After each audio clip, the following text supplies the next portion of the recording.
Gus Miftah tolak keras keinginan Bunda Dorce Gamalama yang ingin dimakamkan secara perempuan. Namun sebelum lanjut di pembahasan, subscribe terlebih dahulu channel ini, agar tidak ketinggalan informasi menarik dari kami. Harap nonton videonya sampai selesai agar tidak terjadi kesalahpahaman. Sebelumnya Dorce Gamalama sempat memberikan sebuah wasiat kepada anak-anaknya mengenai pemakamannya, karena ia ingin dimakamkan sebagai seorang perempuan. Namun karena wasiat tersebut, kini ia menjadi sorotan banyak publik. Diketahui Dorce Gamalama sebelumnya terlahir sebagai seorang laki-laki, kemudian ia melakukan perubahan terhadap tubuhnya, yakni menjadi seorang perempuan. Hal ini tentu saja menimbulkan pro dan kontra di kalangan masyarakat Indonesia. Hal ini juga membuat salah satu ustadz kondang Gus Miftah angkat bicara. Gus Miftah pun memberikan saran terbaiknya untuk Dorce Gamalama. Awalnya Gus Miftah memberikan doa kepada artis legendaris yang biasa dipanggil Bunda Dorce. Ia berharap agar Bunda Dorce segera sehat, lekas sembuh dan dapat kembali beraktivitas seperti sedia kala.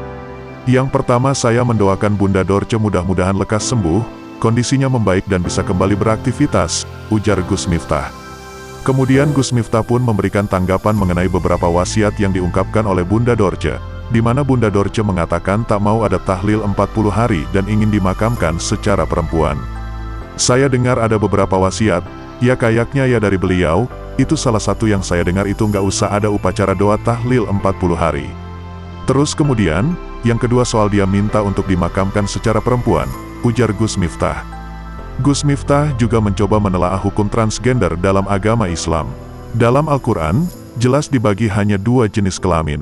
Jadi yang pertama, dalam surat Al-Hujurat itu, Allah menciptakan kelamin itu cuma ada dua, jadi jenis laki-laki dan perempuan. Kemudian dalam fiqh itu ada jenis kelamin yang ketiga namanya khunsa, kata Gus Miftah. Menurutnya hal ini memang sangat kontroversi dan masih tabu di kalangan masyarakat. Nah, yang saya dengar tentang Bunda Dorce ini, kalau beliau dulu yang saya dengar ya, beliau kan terlahir sebagai laki-laki, kemudian dioperasi transgender menjadi seorang perempuan. Nah, bagaimana kalau kondisi seperti ini, imbu Gus Miftah? Menurut Gus Miftah, secara fiqh Dorce tetap sebagai seorang laki-laki. Oleh karena itu, pemakamannya harus dengan cara laki-laki. Artinya, pengebumiannya sepanjang yang saya tahu, yaitu kembali ke kodrat asal dulu dia dilahirkan.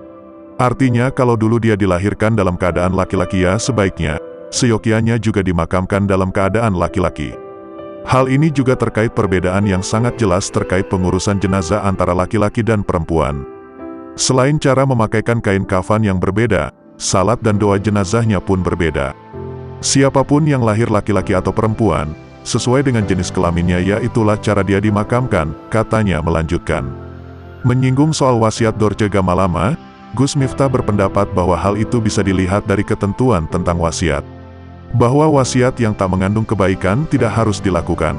Wasiat itu harus dilaksanakan ketika ada kebaikan di dalamnya, tidak ada kemaksiatan apalagi melanggar syariat.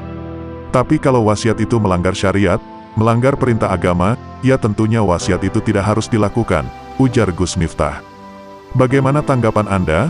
Apakah setuju dengan pendapat dari Gus Miftah? Ataukah ada pendapat lain mengenai wasiat Dorce Gamalama? Tulis di kolom komentar. Terima kasih sudah menonton video ini. Jangan lupa untuk like, komen, dan subscribe.